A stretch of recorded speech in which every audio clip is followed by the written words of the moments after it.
அரசியல் விமர்சகர் சுமந்த் ராமன் அவர்கள் நம்முடைய தொலைபேசி வாயிலாக இணைந்திருக்கிறார். சார் வணக்கம் சார். ஈரோடு இடைத்தேர்தலை தேசிய ஜனநாயக கூட்டணியும் புறக்கணிப்பதாக தற்போது அறிவிப்பை வெளியிட்டிருக்கிறார்கள். உங்களுடைய கருத்து சார்?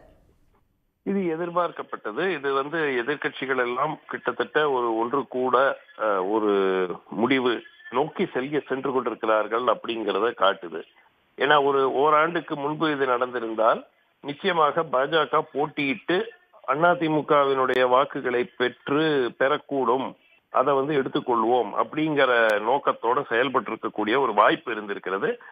ஆனால் நிச்சயமாக இந்த முறை பாஜக மேலிடம் கூறியிருக்கும், இந்த முறை அவர்கள் போட்டியிடவில்லை, புறக்கணிக்கிறார்கள் என்று அறிவித்து விட்டார்கள், நாமும் போட்டியிட வேண்டாம் அப்படிங்கிற ரீதியான அந்த முடிவு டெல்லியிலிருந்து அவர்களிடம் தெரிவிக்கப்பட்டிருக்கும். அதன் நீட்சியாகத்தான் இன்றைய அறிவிப்பாக நான் பார்க்கிறேன்.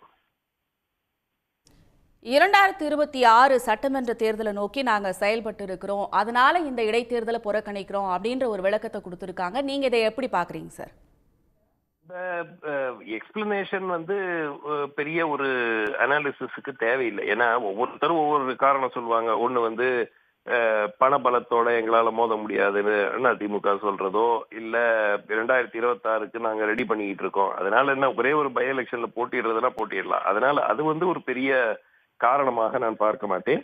ஆனால் என்ன அப்படின்னாக்கா, அவர்கள் இந்த தேர்தலில் போட்டியிட்டு ஈவன் ஒரு 2வது இடத்தில் வந்தால் கூட அது நாளைக்கு எதிரணிகளினுடைய ஒற்றுமைக்கு ஒரு பங்கம் விளைவிக்கும் வகையில் இருக்குமோ அப்படிங்கிற காரணத்தினால பிஜேபி ஹைகமாண்ட் எடுத்திருக்கிற முடிவாகத்தான் நான் பார்க்கிறேன். இடைத்தேர்தலை போட்டியிட்ட அவர்கள் 2ஆம் இடத்திற்கு வருவதற்கான வாய்ப்புகள் இருக்குன்னு நீங்க நினைக்கிறீங்களா சார்? தேசிய ஜனநாயக கூட்டணியாக அவர்கள் ஒரு வேட்பாளரை நிறுத்தி இருந்தால் திமுக எப்படியுமோ ஜெயிக்க போறாங்க. சோ அது எலெக்ஷன்ங்கிறது ஒரு ஃபார்மாலிட்டி, இந்த பை எலெக்ஷன். அதனால 2வது இடத்தில் அவர்கள் வருவதற்கு வாய்ப்பு இருக்கிறது நிச்சயமாக.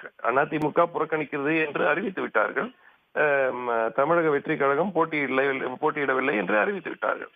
சோ அப்போ அவர்கள் 2வது இடத்துக்கு வருவதற்கான வாய்ப்பு நன்றாக இருக்கிறது.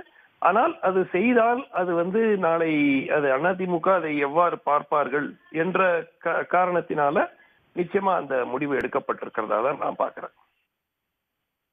இணைப்பில் கருத்துக்களை பகிர்ந்து கொண்டமைக்கு நன்றி சார். உடனுக்குடன் செய்திகளை தெரிந்து கொள்ள சன் நியூஸ் பெல் ஐகானை கிளிக் பண்ணுங்க.